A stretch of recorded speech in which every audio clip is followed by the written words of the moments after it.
आज के लेक्चर का मेरा टॉपिक है मर्चेंट बैंकिंग इंडिया। ये ध्यान रखिएगा, इंग्लिश फर्स्ट मर्चेंट बैंकिंग का ये जो पार्ट ये कंटिन्यू कर रहा है। तो अगर हम बात करते हैं भारत में मर्चेंट बैंकिंग की शुरुआत कब से हुई है और आज के समय में भारत में इनकी संख्या कितनी हुई, इसके बारे में डिटेल जो है एनालिसिस हम आपको इस लेक्चर में करेंगे। तो ध्यान से समझिए, merchant banking service in India were is started only in 1967 by National Guildens Bank, followed by Citibank in 1970. The State Bank of India was the first Indian commercial bank to set up a separate merchant banking division in 1972. Later, the ICICI set up its merchant banking division in 1973, followed by a number of other commercial banks, that is Canara Bank, Bank of Baroda, bank of India, syndicate bank, Punjab national bank, central bank of India, UCO bank and etcetera. तो अगर शुरुआत की बात करते हैं तो हमारे देश में 1967 में एक फॉरेन बैंक ने, जो ऑस्ट्रेलिया में था, उसने भारत में मर्चेंट बैंकिंग की शुरुआत की और उस बैंक का नाम था नेशनल गिल्डेंस बैंक। उसके बाद यूएसए का सिटी बैंक जो था 1970 में अपने देश में मर्चेंट बैंक की सेवा को शुरुआत की। फिर 1972 में अपने देश का पहला जो कमर्शियल बैंक था वो स्टेट बैंक ऑफ इंडिया था, जिसने भारत में अपने देश में पहले जो है मर्चेंट बैंकिंग की सेवाएं शुरुआत की। उसके बाद धीरे धीरे आईसीआईसीआई और फिर 1973 में आईसीआईसीआई, उसके बाद जो है तमाम जो है आपके नेशनलाइज बैंक जैसे Canara bank, bank of Baroda, bank of India, syndicate bank इत्यादि बैंकों ने अपनी सेवाएं जो हैं मर्चेंट बैंक के रूप में कस्टमर को देना प्रारंभ किया। जब FERA regulation in 1973 which required a large number of foreign company to dilute their share holding in Indian give a boost to the merchant banking act to India. जब FERA ने 1973 में जो देखा जाए लार्ज नंबर ऑफ जो foreign company को delete किया, उसके वजह से क्या हुआ, मर्चेंट बैंकिंग जो अपने देश में शुरुआत जो है करने में तमाम बैंकों को बहुत ही आसानी हुई। इसके बाद देखा जाए, since then a number of development banks and other financial institutions as IFCI and IDBI have to also enter this field. इसके बाद देखा जाए तमाम जो है आपके आईएफसीआई और आईडीबीआई जो फाइनेंशियल इंस्टीट्यूशन है और तमाम तरह के जो आपके जो लीडिंग बैंक है, और उसके बाद जो धीरे धीरे जो है प्राइवेट बैंकिंग जो है वो भी इस मर्चेंट बैंकिंग सेक्टर में अपनी सेवाएं देना प्रारंभ कर दिए। तो देखा जाए तो 1967 से और 1980 के बीच में जितने भी भारत में बैंकिंग सेक्टर, चाहे पब्लिक सेक्टर हो चाहे प्राइवेट सेक्टर हो, वो सभी बैंक जो थे ये मर्चेंट बैंक के क्षेत्र में इन्वॉल्व हुए। अब आगे देखिए, at present merchant banking service in our country are provided by the following type of organisation. अपने देश में मर्चेंट बैंकिंग सेवाएं जो हैं कौन कौन से संगठन जो प्रोवाइड कर रहे हैं, उनको वो नंबर ऑफ वो इस प्रकार है। पहले बात करते हैं, जो पहला जो है ऑर्गेनाइजेशन है वो है आपका commercial bank and their subsidiary. Second है foreign bank including national Grindlays bank, Citibank and Hong Kong bank. अगर बात करते हैं फॉरेन बैंक की, जो मर्चेंट बैंक के रूप में अपने देश में सेवा दे रहे हैं, वो आप नेशनल गिल्डेंस बैंक है, सिटी बैंक है, हांगकांग बैंक है, बैंक ऑफ इंग्लैंड है और बैंक ऑफ जापान है। लेकिन देखा जाए तो आज 2020 तक लगभग देखा जाए जितने भी फॉरेन लगभग 172 जो हैं आपके फॉरेन बैंक जो है अपने देश में मर्चेंट बैंकिंग के रूप में सेवाएं दे रहे हैं। फिर नेक्स्ट आपका है all India financial institution and development bank such as ICICI, IFCI और आईडीबीआई। देखा जाए जो ऑल इंडिया फाइनेंशियल इंस्टीट्यूशन है, जैसे आईडीबीआई हुआ, आईसीआईसी हुआ और आईएफसीआई हुआ, ये भी जो हैं अपने देश में लोगों को मर्चेंट बैंकिंग के रूप में अपनी सेवाएं प्रदान कर रहे हैं।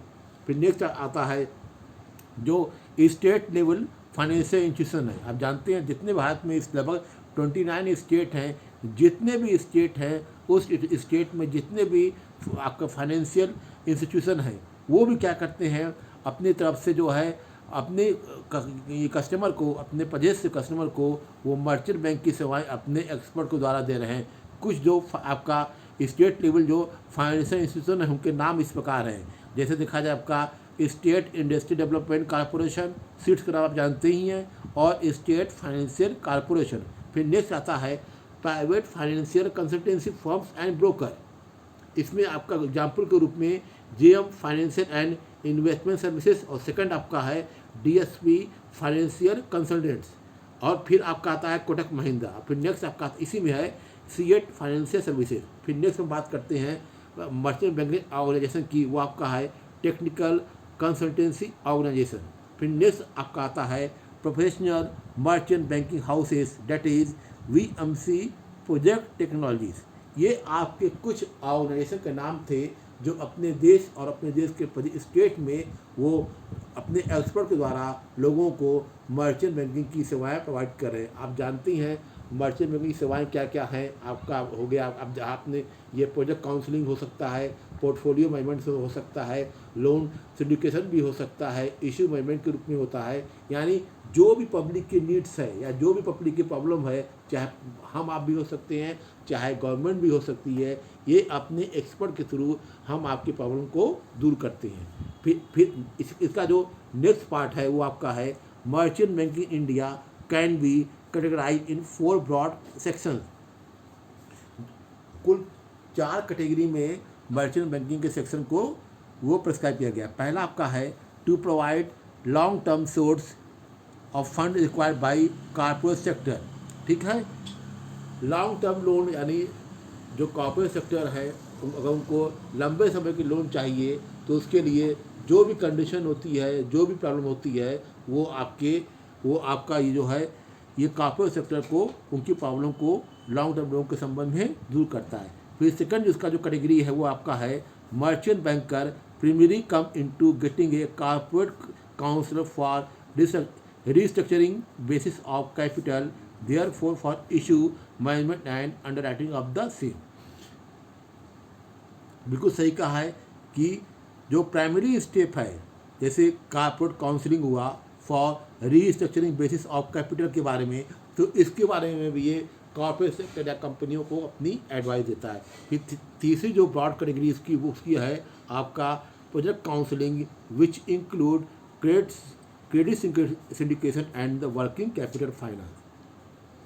कोई प्रोजेक्ट है 10 साल का, 20 साल का, हाँ, उसके लिए कितने लोन वगैरह चाहिए, कैसे चाहिए, हाँ, और आपका जो और वर्किंग कैपिटल फाइनेंस कैसे रिक्वायरमेंट होगी, इसके बारे में वो अपने कस्टमर को एडवाइस देता है। फिर आपका है कैपिटल स्ट्रक्चरिंग, पूंजी संरचना। आप जानती हैं कैपिटलाइजेशन आपने पढ़ा भी होगा, ओवर कैपिटलाइजेशन और आपका देखा जाए लेस कैपिटलाइजेशन, इसके बारे में डिटेल जो है और जानकारी जो है अपने वो कस्टमर को देता है। फिर नेक्स्ट आपका है पोर्टफोलियो मैनेजमेंट। ये बहुत ही इंपॉर्टेंट सर्विस आपका मैनेजमेंट ये मर्चेंट बैंकिंग के एक्सपर्ट का है।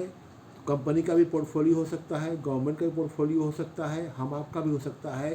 तो इसमें आपको बेहतर से बेहतर एडवाइस जो है एक मर्चेंट बैंकर जो है अपने कस्टमर को के एक अपने एक्सपर्ट के रूप में आपको वो एडवाइस देता है। ठीक है, ये आपका देखिए 80 के डिकेड से ये शुरुआत हुई है, 90 तक ये चला। फिर 1992 से ये अगर देखा जाए जब सेबी जो है आपका देखा जाए ये कैपिटल मार्केट में उसकी एंट्री हुई, स्टॉक मार्केट में उसकी एंट्री हुई, तब जो है आपका जो मर्चेंट बैंक का रोल था वो बहुत ज़्यादा बढ़ गया है। ठीक है, जैसे आप उसमें खास कर देखा जाए merchant banker engage in issue management, corporate advice services, underwriting and portfolio management, have to obtain authorization from the Security and Exchange Board of India (SEBI) after meeting the requirement of capital adequacy norms in। ठीक है, ये जैसे बात करते हैं portfolio management की, जैसे बात करते हैं हम इशू मैनेजमेंट की, बात करते हैं कॉर्पोरेट एडवाइस सर्विसेज की, तो इनका जो तो ये जब सेबी जो है सिक्योरिटी मार्केट में जब इसकी एंट्री हो गई या देखा जाए ये इन्वेस्टर के प्रोटेक्शन के लिए एक दीवार के रूप में खड़ी हो गई, तब जो है आपके मर्चेंट बैंकिंग के एक्सपर्ट का रोल यहाँ पे बहुत ज़्यादा ही बढ़ गया। हाँ, तो ये in 1993 there were 568 merchant banker in our country, out of which 312 were authorised by the security and exchange board of India. ठीक है। 1993 में केवल देखा जाए 312 568 बैंक थे, और जिसको इसमें से केवल 312 को जो है सेबी ने एथवाइज किया था। लेकिन धीरे धीरे इनकी संख्या जो है 2000 तक करीब चली गई 1000, और 2010 से लेकर 20 तक आज इनकी संख्या लगभग 5000 हो गई है, जिनमें से करीब 4000 जो है जिसको जो है सेबी ने एथवाइज कर दिया है, यानी सेबी ने उसको रजिस्टर कर दिया है। तो आज आप देखिए लगभग जो है 5000 से ज़्यादा जो है मर्चेंट बैंकिंग जो है तमाम जो है अपने ये कॉमर्शियल बैंक के रूप में या प्राइवेट सेक्टर के बैंक के रूप में या फाइनेंशियल इंस्टीट्यूशन के बैंक के रूप में अपनी सेवाएं जो हैं अपने ग्राहक या कस्टमर को वो प्रोवाइड कर रहे हैं। हाँ, तो ये आपका देखिए पहला पार्ट था कि मर्चेंट बैंकिंग इंडिया। तो आपने देखा कि आज जो है एक मर्चेंट बैंकर जो है आपका ये कैपिटल मार्केट के रूप में या ये कॉर्पोरेट सेक्टर के रूप में एक बहुत ही क्रूशियल रोल अदा कर रहा है। अगर इसके जो एक्सपर्ट हैं, मान लीजिए कोई न्यू कमर है, न्यू एंटरप्रेन्योर है, या गवर्नमेंट को कोई स्कीम लानी है, हाँ, जैसे आपने देखे होंगे इस समय कोविड-19 चल रहा है, तमाम तरह की दिक्कतें आ रही, अर्थव्यवस्था स्वास्थ्य डिक्लाइन हो रही है। इस समय जो देखा जाए अक्टूबर नवंबर से जो हमारी अर्थव्यवस्था जो है ग्राफ जो है धीरे धीरे आगे बढ़ रहा है। हम जो है अब धीरे धीरे अपनी अर्थव्यवस्था को या इकोनॉमी को पटरी पर ला रहे हैं। तो इसमें बहुत हद तक जो है मर्चेंट बैंक का भी रोल है, क्योंकि गवर्नमेंट भी जो है इनसे एडवाइस लेती रहती है। तो ये आपने देखा मर्चेंट बैंकिंग इंडिया। एग्जामिनेशन में अक्सर जो है इससे क्वेश्चन पूछा जाता है, तो आप इसको बुक में भी दिया हुआ है, बुक में और साथ में मेरे लेक्चर को समझ के आप पढ़िएगा। अगर आपको कोई भी दिक्कत आता है तो हमसे आप तुरंत जो है व्हाट्सअप करिएगा, तो हम आपके उत्तर का जवाब हम जरूर देंगे। और जब हम वीडियो प्रीमियम करेंगे तो उस समय भी हम वहाँ पे बैठे रहते हैं, तो आप चाहें तो डेट टाइम भी आप तुरंत हमसे क्वेश्चन आप पूछ सकती हैं। फिर हमारा जो सेकंड पार्ट है मर्चेंट बैंकिंग का, वो आपका है मर्चेंट बैंकिंग रेगुलेशन। तो आप इसको हाँ समझिए, SEBI merchant banking regulation act 1992 at present no organisation can be act as a merchant banker without obtaining a certificate of registration from SEBI. However, it must be noted that a person or organization have to get himself registered under this regulation if he want to carry on or undertake any of the authorized activities. That is, issue management, assignment as a manager, consultant, advisor, underwriter, or portfolio manager.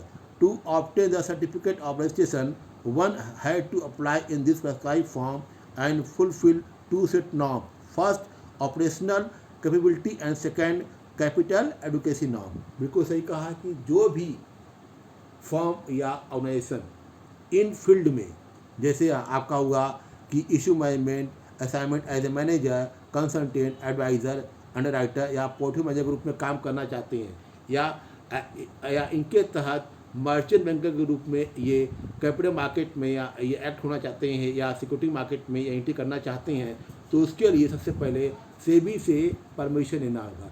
SEBI उनको जो भी condition होगा, form उनको through application के apply करना पड़ेगा। सेबी जो भी कंडीशन होगी उसको फुलफिल करेंगे, सेबी एग्री हो जाएगी, सेटिस्फाइड हो जाएगी, तो उनको एज ए मर्चेंट बैंकर के रूप में रजिस्टर कर देगी। After the registration by the SEBI, तब वो पब्लिक में जाके मर्चेंट बैंक के रूप में वो काम कर सकेंगे।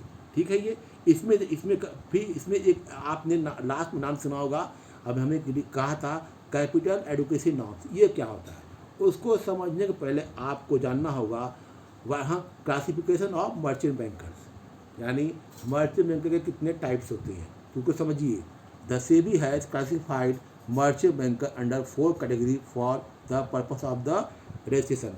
जब सेबी जो है मर्चेंट बैंकर को रजिस्ट्रेशन करने जाती है तो वो 4 कैटेगरी में बांटती है। वो कौन कौन सी कैटेगरी है वो उसको समझिए। पहला है कैटेगरी 1 मर्चेंट बैंकर्स।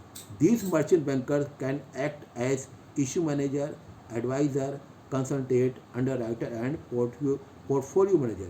अगर मान लिए आप मर्चेंट बैंकर के कैटेगरी 1 में आप अपना रजिस्ट्रेशन करना चाहते हैं, तो आपको इस एरिया में काम करना पड़ेगा। तो वो एरिया आपका है इशू मैनेजर के रूप में, एडवाइज़र के रूप में, कंसल्टेंट के रूप में, अंडरराइटर के रूप में एंड और पोर्टफोलियो मैनेजर के रूप में अगर आप रजिस्ट्रेशन चाहते हैं तो आपको जो है कैटेगरी 1 का जो है आपके मर्चेंट बैंक को अप्लाई करना पड़ेगा। फिर हम बात करते हैं कैटेगरी 2 मर्चेंट बैंक करें। ये इसमें कौन कौन सी एरिया आती है, क्षेत्र आता है, को समझिए। Such merchant banker can act as adviser, consultant, underwriter and portfolio manager. They can not act as issue manager of their own but can act as co-manager। अगर आप सेकंड कैटेगरी में रजिस्ट्रेशन होना चाहते हैं तो आपको ये फील्ड में काम करने का मौका मिलेगा। वो आपका है एडवाइज़र के रूप में, कंसल्टेंट के रूप में, अंडरराइटर के रूप में और पोर्टफोलियो मैनेजर के रूप में। लेकिन इसमें ध्यान रखिएगा, इशू मैनेजर के रूप में आपको काम करने का मौका नहीं मिलेगा, लेकिन आप को मैनेजर के रूप में काम कर सकते हैं। ये आपका पूरा जो है डिटेल है मर्चेंट बैंकिंग की सेकंड कैटेगरी। अभी थर्ड आपका है कैटेगरी 3 मर्चेंट बैंकर। इसमें कौन कौन सी एरिया शामिल है को ये समझिए। They are allowed to act as underwriter, adviser and consultant only. They can neither undertake issue management of their own not they act as co manager. They can not undertake the activity of portfolio management also. ये अगर आप category 2 में register होना चाहते हैं तो आपको इस फील्ड में जाने का मौका मिलेगा। वो आपका फील्ड है अंडरराइटर, एडवाइज़र और कंसल्टेंट ओनली। यानी ध्यान रखिए, इसमें कैटेगरी 3 में केवल जो 3 ही फील्ड में आपको मर्चेंट बैंक के रूप में काम करने का मौका मिलेगा। वो फील्ड आपकी है अंडरराइटर, एडवाइज़र एंड कंसल्टेंट। अब बात करते हैं फोर्थ कैटेगरी में कौन कौन सी एरिया आती है। तो समझिए, A category 4 merchant bankers can merely act as consultant or advisor to an issue of the capital। यानी 4th कैटेगरी में केवल 2 ही एरिया में एज ए मर्चेंट बैंक के एक्सपर्ट को काम करने का मौका मिलेगा अगर आप सेबी के थ्रू इसमें आपका रजिस्ट्रेशन होता है। वो एरिया आपका है कंसल्टेंट और एडवाइज़र। तो ये ध्यान रखिएगा, ये सेबी के थ्रू रजिस्ट्रेशन होता है, चाहे कैटेगरी 1 की बात करें, चाहे हम कैटेगरी 2 की बात करें, चाहे हम कैटेगरी 3 की बात करें या चाहे हम कैटेगरी 4 की बात करें। अब आते हैं कि कैपिटल एडुकेसी नॉर्म्स। अब ये कैपिटल एडुकेसी की नॉर्म्स क्या होता है, मर्चेंट बैंकिंग में इनका क्या रोल है, किस तरह ये अप्लाई होता है, तो इसको समझिए। SEBI has prescribe capital adequacy norm for registration of various category of merchant banker. ठीक है, ये मान ली कैटेगरी 1 में आपको मर्चेंट बैंकिंग के रूप में रजिस्ट्रेशन करना है तो उसका कैपिटल एडुकेसी नॉर्म्स क्या है, यानी वहाँ पर उसको कुल टोटल जो है कितने कैपिटल की जरूरत पड़ेगी, उसका टर्नओवर कितना है। अगर मान लीजिए कैटेगरी 4 में आपको जाना है तो उसका टर्नओवर कितना है, इसी को बोलते हैं हम कैपिटल एडुकेसी नॉर्म्स। ये सेबी के द्वारा ही प्रेस्क्राइब होता है, सेबी ही इसको तय करती है। हाँ, सबका नॉर्म दिया हुआ है, आगे हम नॉर्म के बारे में बताएंगे। तो आगे ये समझिए, the capital adequacy is express the term of the minimum net worth, यानी उसका मिनिमम नेटवर्थ कितना है ये शो करता है। That is capital contributed to the business plus free reserve, यानी इसमें इंक्लूड होता है कि कैपिटल कितना कंट्रीब्यूट हो रहा है और प्लस आपका फ्री रिजर्व जो है कितना है। ये आप लोग अकाउंट में अच्छे से पढ़ी होंगी। The following are the capital adequacy norm as laid down by the SEBI. SEBI ने जो नॉर्म प्रेस्क्राइब किया है उसको आगे हम डिटेल में बता रहे हैं। तो आप जानती हैं एक पूरा चार्ट बनता है, उसकी हेडिंग होती है जब है कैपिटल एडुकेसी नॉर्म। पहले कॉलम में रहेगा जो उसका नाम रहेगा कैटेगरी ऑफ मर्चेंट बैंकर्स और दूसरे में रहेगा मिनिमम नेटवर्थ। कैटेगरी हम जानती हैं कितनी कैटेगरी होती है, कुल 4 कैटेगरी है। पहली कैटेगरी की कितनी ये नेटवर्थ होगी मिनिमम, ये शो रहेगा। दूसरी कितनी शो होगी ये भी शो रहेगा। तीसरी कितनी होगी ये भी शो रहेगा और चौथी कितनी होगी ये भी शो होगा। तो आप समझिए ये बुक में आपको अच्छे से दिया हुआ। और आप ध्यान रखिएगा मर्चेंट बैंकिंग की आप जो या फाइनेंशियल सर्विसेज कोई न्यू एडिशन की बुक लीजिएगा।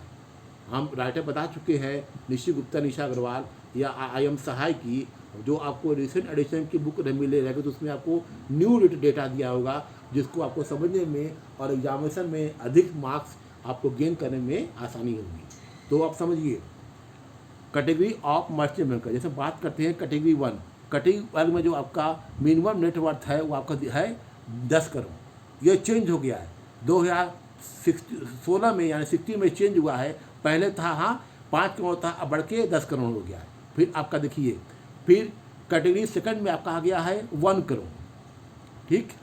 फिर कैटेगरी थर्ड में आपका आ गया है 40 लाख, और कैटेगरी फिफ्थ में आपका कुछ भी नहीं है। जनरली देखा जाए कैटेगरी फिफ्थ में लोग रजिस्ट्रेशन नहीं कराते हैं, क्योंकि जो कैटेगरी फिफ्थ की फोर्थ की बात करते हैं वो आपको कैटेगरी फर्स्ट में, वो कैटेगरी फर्स्ट में भी मिल जाएगा वही एरिया, वो आपको सेकंड में मिल जाएगा, वही आपको थर्ड में मिल जाएगा। तो जानबूझ के लोग जब हमको पहले दूसरे तीसरे कैटेगरी में पूरी एरिया मिल जाती है, तो जो लोग अपना जानबूझ के जो है कैटेगरी फर्स्ट में ये फोर्थ में रजिस्ट्रेशन नहीं कराते हैं, ठीक है। अब उसकी क्या फीस है, अब इसको समझिए, क्या चार्ज देना पड़ता है। सेबी के द्वारा कोई चार्ज होगा, कोई फीस होगी, उसको ध्यान समझिए। According to the SEBI merchant banker amendment regulation 99, that is 3999, ये चेंज होकर आपका आ गया है आपका वो 1 आपका 10 2016। Every merchant banker shall pay है a sum of the ₹20 lakhs as a registration fees. ध्यान रखिएगा, जो 2006 में 16 में चेंज हुआ है, अब कोई भी जो मर्चेंट बैंकर जो है किसी भी कैटेगरी में अपना रजिस्ट्रेशन कराएगा, उसके लिए उसको मिनिमम फीस जो है उसकी है 20 लाख रुपए है at the time of the grant of certificate by the board. ठीक है। ये the fees shall be paid by merchant banker with in 15 days of the receipt of intimation from the board के द्वारा जब आपको सूचना दी जाती है कि अब आप रजिस्ट्रेशन करा सकते हैं, तो 15 दिन के भीतर जो है फॉर्म के साथ जो है 20 लाख रुपए जो है वो ड्राफ्ट के द्वारा सेबी को आप भेज सकते हैं। आगे ये बता रहे हैं, further a merchant banker to keep registration in force shall be pay renewal fee after 5 lakhs every 3 years from the 4th year from the date of the initial registration. आप जब आपका रिन्यूअल की बात आती है, जब 4th year शुरू होता है, तो 4th के पहले का लगा जो 3 साल आपका बीत रहा है, 3 साल बीतने के बाद जो है आपको जो रिन्यूअल फीस है वो आपको करीब जो है आपका देखा जाए 5 लाख रुपए जो है वो आपको हर 3 साल बाद देना होगा अपने रिन्यूअल के लिए। ये आपने देखा फीस का स्ट्रक्चर किस टाइप का है, और इससे पहले आपने देखा कि कैपिटल एडवोकेसी नॉर्म कैसा है। तो आप जो सेकंड पार्ट आपने अच्छे से आपको समझा दिए हैं मर्चेंट बैंकर रेगुलेशन। इसका जो पहला पार्ट है क्लासिफिकेशन ऑफ मर्चेंट बैंकर, और दूसरा पार्ट जो है आपका कैपिटल एडवोकेसी नॉर्म। ये लेक्चर जो है अब हम एंड कर रहे हैं। अब इसको हम थोड़ी देर में प्रीमियर करेंगे, इसको आप अच्छे से समझिएगा, और कोई भी दिक्कत आएगी तो हमको आप बताइएगा। Thank you.